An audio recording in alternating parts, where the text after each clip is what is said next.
ኤቢስታከስ እንዴት ነሽ? ምንድነው አሻሮ እስክትመስል ፀሐይ የምትንጋቀው? ያው ኑሮ ያላዘልኝም ታውቂያለሽ። ግን በዚህ ሰዓት ከኦክሲጅን በላይ ምን እንደሚያስፈልገኝ ታውቂያለሽ?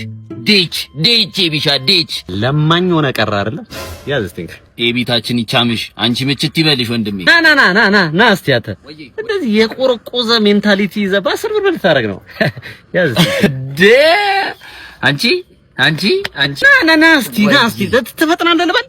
ያዝ እስቲ ይኸውልህ በዚህ ለልጆች እራት ተድላሎት ተዝናኖት ፍትት በሉ በቃ። ዛሬ ምን ተገኝቶ ነው እንደዚህ? ያንጎ እያሻረን ነው ወዳጄ። ሁለት ገቢ ከያንጎ፣ አንዱ ከደንበኛ አንዱ ከያንጎ ፕሮ ቦነስ። ከዚህ በፊት ሹፌሮች በ20 ጉዞ እስከ 6700 ያገኙ የነበረው አሁን ተሻሽሎ 7700 ብር ነው። በዛው ልክ ግባችን በጨመረ ቁጥር ገቢያችንም ያድጋል። ለመመዝገብ ቢሮ መሄድ ሳይጠበቅብህ ያንጎ ፕሮ አፕሊኬሽን እናውረደ በ5 ደቂቃ ውስጥ ስራ መጀመር ትችላለህ። ለማንኛውም ከሰራህ ከለፋህ እየመነዘርክ እየዘረዘርክ ለሰው እየተረፍክ ትኖራለህ። ገባ? እየሰጠረ ሰው ማለት ነው። እሺ እኔ ግን ፀሐይ ደብድቦኝ ያመጣሁትን ገንዘብ ለማንም ወሮ በላ ሰጥቻለሁ።